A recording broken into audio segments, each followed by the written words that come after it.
Mimbroma, sa herë flasim dhe diskutojmë situatën politike në vend kur gjërat nuk shkojnë mirë, edhe në krahun e qeverisë, themi që gjërat mund të kishin shkuar më mirë nëse vendi do kishte patur një opozitë. Pse? Sepse opozita është temi pasqyra kur ai që qeverisë shikon veten e tij dhe korrigjohet. Kjo në një regjim demokratik. Në një regjim tjetër, sigurisht, opozitat janë ata të parë që eliminohen nga ai që drejton vendin.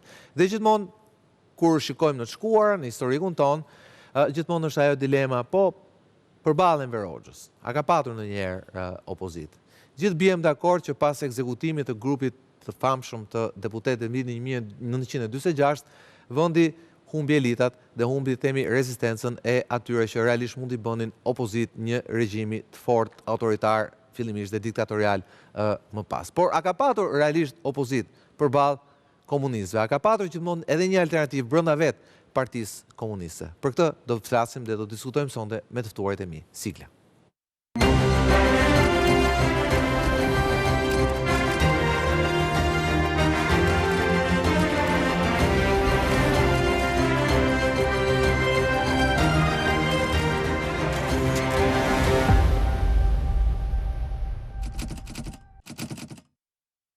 Mimbroma dhe mirë se vini në redaktor. Me mua sonë në program janë historian, studiues dhe gazetar. Profesor Plumxhu, mimbroma profesor, ne kem në program si gjithmonë.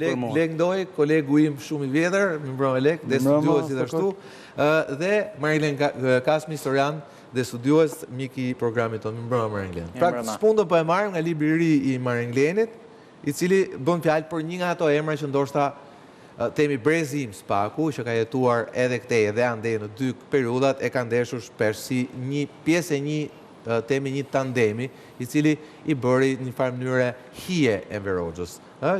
Qori dhe Xhepi, njihen me pseudonimet e tyre, pra Lulo dhe Sadik Premtaj. Dhe libri i ri i Maringlenit bën fjalë pikërisht për Sadik Premtajn, që i quhen dhe trotskisti i fundit. Një referencë Maringlenit e faktit që Trotski ishte opozitari temi më i fort i Stalinit, që ishte temi, nëse marrim nga bipamja e etalonit historik, ishte etaloni i diktatorit të pas luftës së dytë botërore. Pse e quani pikërisht Sadik Premtajn trotskisti i fundit?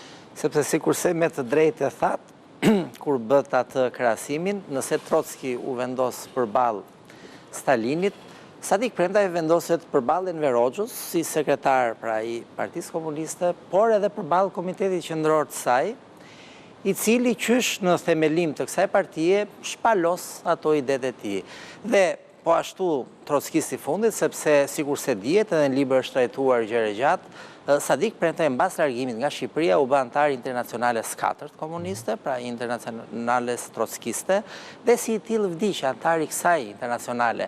Kur që se ka dhe kuriozitet nga ana njerëzore. Menjëherë me ndryshime demokratike në prill të vitit 91, pra nuk arriti të vit dot. Kishte dëshirë të kthehej në Shqipëri, por nuk arriti dot sepse kishte kaluar disa infarkte me probleme shëndetësore, edhe vdiq në mënyrë të papritur banesën e tij ku jetonte vetëm. Kështu që është një personazh historik i cili Lulo u ekzekutua gjatë luftës në fillim vitit 43, pra mbas përjashtimit nga partia të dy këtyre eksponentëve komunist, të dy largohen nga Tirana, pra urdhërohen, Anastasin e çojnë partizan të thjesht në qarkun e Korçës, ndërkohë që Sadikun e urdhërojnë të shkojë në Vlorë. Anastasi u vra më përpara, ndërkohë që u tentua edhe të azjesoj, pra të eliminoj edhe Sadik Premtaj, i cili shpëtoi këtij atentati, por që në thelb, kur diskutojmë për Sadik Premtajn, padyshim që për veprimtarinë politike gjatë periudhës luftës duhet ta lidhim ngushtë edhe me atë që me drejtë thatë Anastasin. Profesor, nuk kam thënë që se ne kemi biseduar dhe tjetër, kështu që jemi grup bashkë, temat shumë interesante, siç ishte ai debati shumë i fortë për Enver Hoxhën. Librat, se mbaj mend që në atë emision ju i bët një vretje miku ton Erald Kabri dhe lexojnë një libra dhe ati. Në fakt, librat e Enver Hoxhës kanë një gjë që unë kam vënë re, që kur vjen puna tek rrëfimet e ngjarjeve, ai tenton të jetë i saktë, pastaj në interpretimin dhe motivet e tjera pastaj futet në qëllimet e veta politike. Por kam përshtypje që Enver Hoxha në librat e vet tenton të jetë i saktë. Kur përshkruante libri kur lindi partia, pikërisht Sadik Premtaj dhe Anastasis Lulën, aty ama ai nuk e fshet dot urrëtitjen, pezmin ndaj këtyre dy personazheve. Përse? Shiko, kjo... Se besoj ka të bëjt lidhe me konkurencën, jo thjesht, ka bëjt lidhe me konkurencën e ideve, besoj. Pa dyshim me konkurencën e ideve, problemi është edhe e trajton shumë mirë Marin Gleni, që është rasti ti bëjmë vërtet një lavdërim, edhe lavdërim mund t'ja bëjmë, një kompliment për këtë libër që nuk që i letë për të realizuar, dhe në qoftë se shifni në fillim, libri i dedikohet Ziait, vëllait të Sadik Premtes, nga nëna, po vëllait i cili edhe i ka qenë ka vuajtur në burgje gjatë periudhës 50 vjeçare. Nisu nga mbi emri Lepenica. Hoxha në Lepenica. Por, si që thot Marin Gleni, ai e psoi nga pikërisht nga vëllai, nga Lepenica e ka nga fshati, do më thëmë, prej origjinës. Ziai u bë në përmjet Marin Gleni u bë dhe miki një grupi tonë, e jeton të në Amerikë, deri sa u nda nga jeta. E takoshin vazhdimisht, njëri i hapur, njëri i qiltër, njëri me një humor të jashtëzakonshëm. I vllai Sadik Premtes. Është vëllai Sadik Premtes. Nga nëna, po. Gjithësësi, vllai i tij atë kishte Sadiku edhe janë takuar, edhe mas viteve 90 ka shkuar e ka takuar Ziait të vllai. Tani, problemi, do më thënë, më dyshja që ka qenë Marin Gleni, unë e kuptoj, ka qenë që nga një anë ajo e historianit, nga anë tjetër e mikut Ziait, ndaj cilin ndjenim të gjithë në shoqëria jonë, ndjenim vërtet një atrakcion edhe për historinë e ti, por edhe për personazhin që paraqiste. Njëri që donte jetën, do më thënë, edhe jetoi mjaftë gjatë. Megjithatë, Marin Gleni ka bërë historianin aty, që ndonjëherë Ziai po të jetonte i ndjeri, ndoshta mund të kishte në një, por Marin Gleni nuk shpret, nuk gjykon, i jep faktet, ajo që thot ju, që në veri e bënte, po në njerë dhe se bënte, atë që faktet edhe heshte në njerë, nda njerë është tonë te. I shtrembronte dhe i lipte në rëndësi ka... Por në rastin e këtyre të dy, e kësaj dyshe, ajo që ka më në rehun, ishte që ai kishte një ngarkes, kishte një... Atë mlefin, po, pa dyshim. Po, diktatura mlefin luft e klasave, pa tjetër. Po, se ti fiton, kur ti e bëri të vetën. Normalisht ti duhet qon edhe i shetë në trajtimin me indiferencë. Problemi... Por jo, nuk i trajtonte në libret e ti si ka trajtuar, as Sadik Premten, as Anastas Lulën me indiferencë. Pavarësisht se, thash... Cinematografia komuniste i ka kushtuar personazhe negative në filmet e... Pra kishte një vëmendje ndaj. Jo, kishte seriozitet, pa dyshim. Po pse, se kjo është pyetja pse? Shiko, ajo është, tani le themi, është një problem që ka të bëjë me nivelin, apo jo kulturor, se ne kemi edhe rastet tjera, shohim biografi që shkruhen sot, edhe që janë skandal, do me thënë, që fshehin 90% dhe nxjerrin 10%. Këtë thash, e ka bërë, kushdo e ka bërë, dhe veri në një fakt mundet, ose ka harruar, ose ka thënë, nuk ka rëndësi. Po, rëndësi ka jo që a i duhet lexuar, këtu e kam, kur bën një historinë 50 vjeçare të Shqipërisë, nuk mund të thuash, të gjitha ato, nuk po them librat që kanë dogmatizëm të thellë, ku di unë, megjithëse edhe aty fshihet, në perden e ideologjisë se lufta e tre botëve, është politik, më ka thënë një profesor im, dikur, këshu, një i huaj, se kur fillohat i ligjerojën, më kërkoj pse u prishët ju me bashkimin e saj. Unë fillova të them ato që isha dhe i ri fare, ato gjëra që lexonim në gazeta. Ku ishte të studime jashtë atëherë? Edhe më thamë, jo tradhtoi marksizmin, leninizmin, jo Stalinin, jo nuk ndihmonte më luftrat revolucionare, luftrat çlirimtare në më tha mua, shiko më tha, nuk prishen shtetet për ideologji, dhe prishen për politik, dhe mbajta vath në vesh, prishen për politik. Kështu që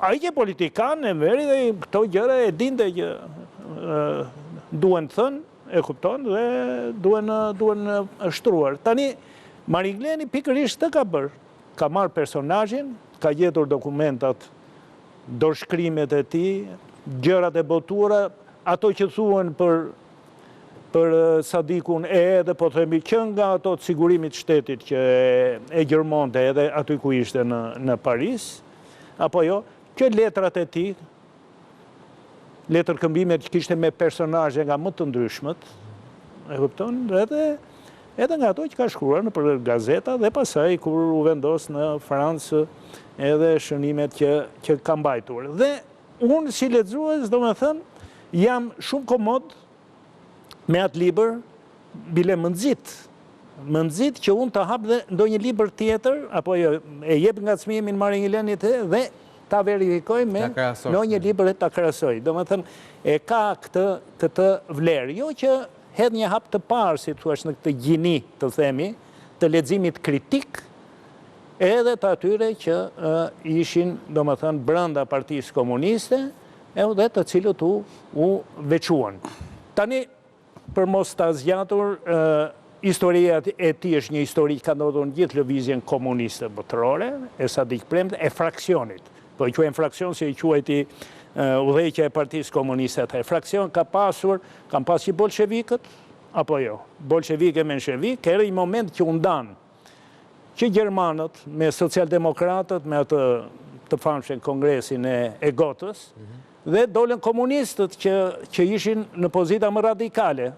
Po kështu dhe në Francë, po në Itali gjithashtu. Nga Partia Socialiste doli një grupim në momente, do me thënë, kritike, apo jo, kjo ndodh gjithmonë në momente kritike, ose në luftë, ose në momente të një presioni të madh, atëre, si thuash, piqet ky grupimi i majtë radikal dhe krijohet kështu edhe ky fraksion. Krijohet gjithmonë një alternativë, krijohet një alternativë brenda për brenda, po themi sinoreve të një partie politike.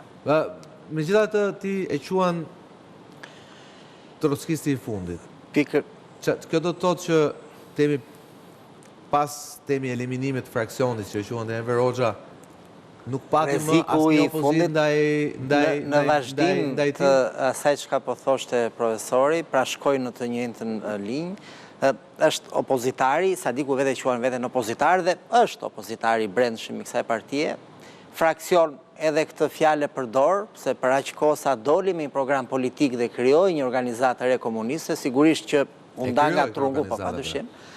Dhe i fundit sepse një nga arsyet që u godit fort në tërësi grupit të rinjve, po sidomos dy drejtuesit e këtij grupi, pra Anastas Rudha dhe Sadik Premtaj, është pikërisht fakti sepse ishte momenti historik që Partia Komuniste sapo krijuar nuk donte dhe nuk mund të toleronte një opozit dhe një përçarje të tillë menjëherë që gjatë themelimit të saj dhe menjëherë mbas themelimit të saj. Kështu që padyshim. Kështu që duhej sipas asaj çka ajo besonte që të godiste fort këtë grupim me qëllim që të siguronte, sikurse e thonë edhe vetë, pra unitetin e saj të brendshëm. Dhe në fakt do të thënë që u arrit qëllimi me goditjen e ashpër të këtij grupi dhe të dy personave në fjalë, personazheve kryesor, shikojmë që Partia Komuniste kalon në periudhën e luftës të paktën në një lloj stabiliteti të brendshëm, sepse rreziku kryesor u bë shembulli i parë, u godit fort dhe me drejtë theksuat që nëse shikojmë Enver Hoxhën vetëm te libri kur u themelua, pra kur lindi partia, e përmend rreth 170-180 herë Sadik Premtajin, gjithmonë kriminali, terroristi, në fakt pa i thënë asnjë se çfarë krimi, tradhtari sigurisht ishte e zakonshme. Ajo që më përshtyp që ai libër mundohet të bëjë dallim midis të dyve, pra duket dhe këtu pastaj duket hileja e Enver Hoxhës. Nuk e di lek nëse ti e ke lexuar librin. Pra tek të dy tenton të nxjerrë Anastas Lulën sikur është intelektuali dhe nxjerrë Sadik Premten sikur është për ta mbyllur me një fjali, duhet parë edhe çka përfaqësonin të dy.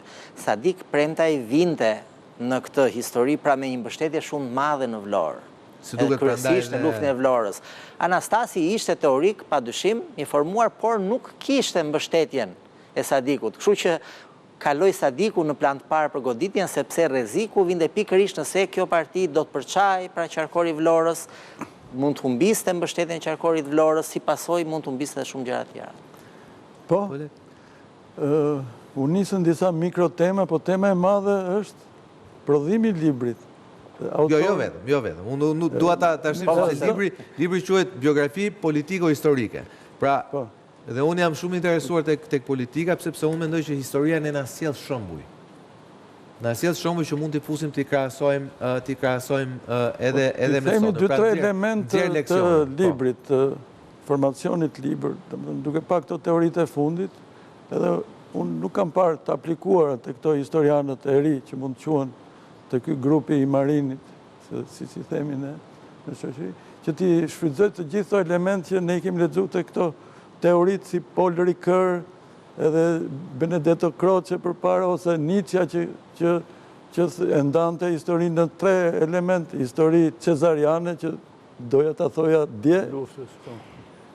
Cezariane, do më thëmë flasin vetëm për Enverin, dhe u hap ai muhabeti që duhet flasin dhe për tjerë, dhe për Mehmetçeun dhe për Hysni Kapon që i përmendëm, edhe do i heqim disa flet dafine që i kanë. Atëherë, nga ana historike, ne nuk jemi të ajo e entertainment, histori entertainment, si që duan të bëjnë politikanët, gazetarët, atëherë jemi të analiza kritike që thot Nietzsche, atëherë historia kritike.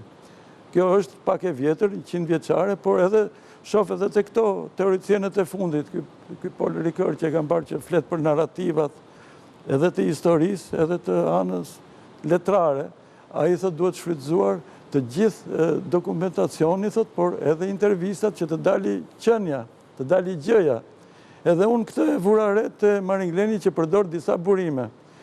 Përdor burime arkivore dhe të pa hapura, se burime arkivore mund të shfrytëzojnë të gjithë që kanë qenë Ministrit Brendshme, por janë shfrytëzuar me kriter, vetëm për t'i marrë esencën kronologjike dhe historiografike.